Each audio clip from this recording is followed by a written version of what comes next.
2절과 3절에 보면 이 욥이 이렇게 이야기를 합니다. 주님께서는 못하시는 일이 없으시다는 것을 저는 이제 알았습니다. 주님의 계획은 어김없이 이루어진다는 것도 저는 깨달았습니다. 알지도 못하면서 감히 주님의 뜻을 흐려놓은 자가 바로 저입니다. 깨닫지도 못하면서 함부로 말을 하였습니다. 제가 알기에는 너무나 신기한 일들이었습니다. 이런 고백을 하고 난 다음에 아마 욥이 어쩌면 이 책에서 가장 중요한 고백이라고 할 수 있는 5절 말씀입니다. 주님이 어떤 분이시라는 것을 지금까지는 제가 귀로만 들었습니다. 그러나 이제는 제가 눈으로 주님을 뵙습니다. 여러분, 고난을 겪기 전까지 욥은 어떤 사람이었습니까? 욥은 흠잡을 데 없는 신실한 믿음의 사람이었습니다. 그렇죠? 삶의 터전이 흔들리기 전까지는 하나님이 그의 삶의 전부였어요. 그런데 교통사고 나듯 느닷없이 찾아온 그 시련, 고난, 어려움, 그것이 그의 삶 전체를 다 뒤흔들었습니다. 하나님에 대한 믿음도 흔들리고 하나님에 대한 선하신 확신도 흔들리고 하나님이 졸지에 친한 아주 가까운 분이었었는데 멀리 계신 낯선 분으로 느껴지기까지 했습니다. 욥에게 있어서 하나님은 친밀하게만 여겨졌지만 그분은 그냥 귀로만 듣던 하나님이었다라고 이야기를 합니다. 그러나 이제는 그 하나님을 어떤 하나님으로 느껴진다고요? 눈으로 본다고 얘기합니다. 물론 여기서 눈으로 본다는 건 육신의 눈이 아닌 마음의 눈, 영의 눈, 믿음의 눈을 이야기를 합니다. 바로 욥이 신앙의 성숙이 이루어졌다는 것을 우리에게 보여주는 것인데, 우리가 여기서 중요한 영적인 원리를 한번 생각해 보기를 원합니다. 여러분, 욥은 흠잡을 데 없는 신실한 믿음의 사람이었습니다. 그렇죠? 얼만큼 신실한 믿음의 사람이었느냐? 하나님이 칭찬할 만큼, 사단에게 마음껏 네가 생명만 빼놓고는 다 해봐라, 욥이 어떤 사람인지 라고 할 만큼, 그렇게 사단에게 자랑할 만큼 그렇게 정말 욥의 신앙은 멋진 신앙이었습니다. 그런데 그 신실하고 멋진 의로운 욥의 신앙이 어떤 신앙이었느냐? 귀로만 듣던 신앙이었어요. 그렇죠? 하나님이 욥을 자랑할 만큼, 사단에게 정말 마음 놓고 믿음으로 내어줄 만큼의 신앙이 귀로만 듣던 신앙이었다는 것이죠.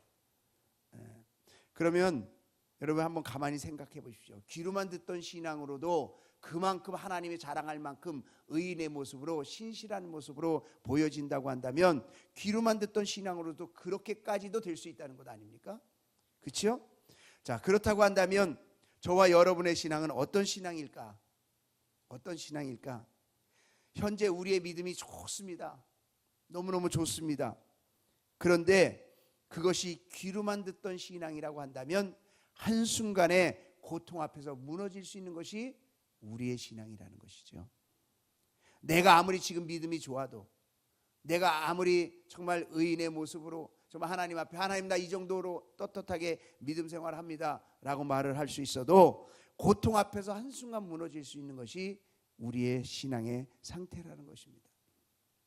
하나님 앞에 왜 의인이 이렇게 고통을 당해야만 합니까? 라고 하나님 앞에 원망하고 불평할 수밖에 없는 것, 그것이 우리의 신앙의 모습이 될 수 있다는 것입니다. 하나님, 내 삶이 왜 이렇게 힘들고 악인은 왜 저렇게 잘 풀려나가는데 하나님 그냥 이대로 두고 보실 것입니까? 정말 하나님은 공의로운 하나님이십니까? 라고 욥이 부르짖었던 것처럼 우리도 하나님 앞에 그렇게 부르짖을 수 있는 신앙의 모습이라는 것입니다. 여러분, 그러면 지금 현재 저와 여러분의 신앙은 귀로 듣는 신앙입니까? 눈으로 보는 신앙입니까? 어떻습니까? 또 하나의 질문 해볼까요? 그러면 눈으로 보는 신앙은 꼭 고난을 겪어야만 만들어질 수 있는 신앙이냐 하는 것입니다. 어떻습니까? 우리가 좀 생각해 보아야 할 필요성이 있는 것 아니겠어요? 욥의 경우를 통해서 우리에게 다시금 알게 하는 것이 과연 무엇일까? 욥은 이 고난을 통해서 신앙의 성숙이 이루어졌다는 것이죠. 고난을 통해서 더 성숙해졌다는 것입니다. 욥은 하나님 앞에 신앙이 좋은 사람이었어요. 믿음이 좋은 사람이었습니다. 그런데 지금까지는 귀로 들었지만 눈으로 본다는 이 신앙의 고백은 고난을 통해서 더 믿음이 성숙해졌다는 것을 우리에게 이야기를 해주는 것입니다. 자신이 깨닫지 못했던 것을 더 깨닫게 되었고, 또 이것이 귀로만 듣던 신앙에서 눈으로 보는 신앙처럼 더 성숙한 신앙이 되었다는 거예요. 그래서요, 성숙한 신앙은 어떻게 이루어지는 것이냐? 날마다 깨닫는 거예요. 깨달을 때 성숙한 신앙이 이루어지는 겁니다. 말씀 속에서도 깨닫고, 또 환경 속에서도 깨닫고, 사람을 통해서도 깨닫고, 여러 가지 이 환경 속에서, 사람을 통해서, 말씀 속에서 날마다 자신을 깨달을 때에 귀로 듣는 신앙이 눈으로 보는 신앙으로 변화되어지는 성숙한 신앙이 될 수 있다라는 것입니다. 여러분, 그러면 어떻게 이 깨달음의 역사가 우리 가운데 일어날 수 있느냐? 가만히 생각해 보십시오. 어떤 사람은요, 날마다 성경을 읽어요. 그런데 변화가 되지 않아요. 날마다 기도합니다. 그런데 변화가 되지 않아요. 열심히 믿음 생활합니다. 그런데 변화가 되지 않아요. 그런 분들이 있죠? 있습니다. 왜 그럴까? 아니, 저렇게 열심히 성경 읽고, 저렇게 열심히 기도하고, 저렇게 열심히 봉사하고 섬기는데 왜 변화되지 않고 사람들에게 본원되지 않고, 왜 그런 모습일까? 왜 성숙한 모습이 없을까? 말씀을 읽되 깨닫지 못하는 거예요. 기도를 하되 깨닫지 못하는 거예요. 하나님 앞에 섬기되 깨닫지 못하는 거예요. 왜 깨닫지 못하느냐? 의식 구조가 바뀌지 않아서 그래요. 의식 구조가 바뀌지 않았어요. 여러분, 욥이 깨닫고 변화되어지고 성숙되어진 모습을 보면요, 욥이 하나님이 어떤 분인지, 또 자신이 어떤 존재인지를 인식하지 못할 때는 깨닫지 못했어요. 그래서 하나님, 당신은 공의로운 하나님 맞습니까? 나는 이렇게 의로운데 왜 하나님 의로운 자에게 상을 주시지 않고, 그리고 악인에게 벌을 주시지 않습니까? 자기가 판단하고 자기가 생각해요. 그런 상황에서는 변화되지 않는 거거든요. 아무리 하나님하고 대화한다 할지요, 변화되지 않는 거예요. 자신의 삶의 어려움 속에서, 그냥 고난 속에서 자신이 변화되지 않고, 자신은 의로운데 하나님은 왜 그렇습니까? 라고 생각할 수밖에 없다는 것이지요. 하나님을 원망하며 자신은 괜찮은 사람이라고 늘 생각하는 사람은 깨어질 수 없는 거예요. 깨달을 수 없는 것이거든요. 우리 2절에서 4절을 보면, 주께서는 못하실 일이 없사오며 무슨 계획이든지 못 이루실 것이 없는 줄을 아오니, 하나님에 대한 의식이 바뀌었어요. 무지한 말로 이치를 가리는 자가 누구이니까? 나는 깨닫지도 못한 일을 말했습니다. 스스로 알 수도 없고 헤아리기도 어려운 일을 말하였습니다. 이제 자신이 어떤 존재인지를 알게 되었죠. 내가 말하겠사오니 주는 들으시고, 내가 주께 묻겠사오니 주여 내게 알게 하옵소서. 여러분, 이 부분이 중요한 거예요. 하나님이 어떤 분인지를 인식하고 내가 어떤 존재를 인식했을 때 그 의식 구조 속에서 깨달음의 역사가 일어나는 거예요. 그러면서 4절에 뭐라고 얘기합니까? 내가 주께 묻겠사오니 주여 내게 알게 하옵소서.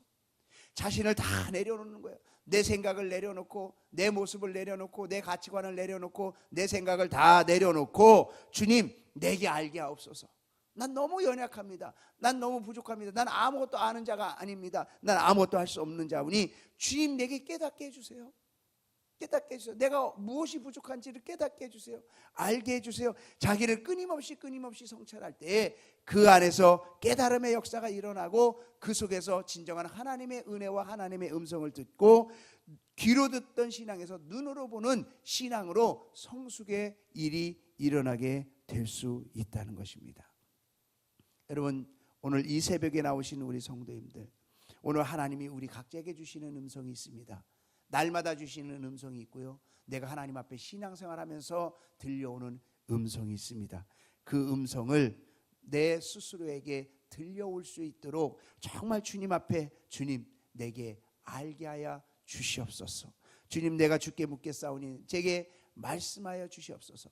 날마다 묵상할 때 우리의 삶에 변화가 일어나고, 깨달음을 통해서 귀로만 듣는 신앙이 아니라 정말 눈으로 보는 신앙이 만들어지는 줄로 믿습니다. 여러분, 우리가 신앙생활에서 얼마나 많은 걸 들었습니까? 신앙생활은 이런 거다. 성경을 통해서 얼마나 많은 지식을 배워왔습니까? 신앙생활은 이런 거다. 그래서 누구에게나 떳떳하게 이야기하고 가르치고 할 수 있습니다. 그러나 중요한 것은 신앙은 내가 누구를 가르치고 누구를 인도하는 것이 중요한 것이 아니라 하나님 앞에 내 자신이 주님 내게 알게 하여 주시옵소서.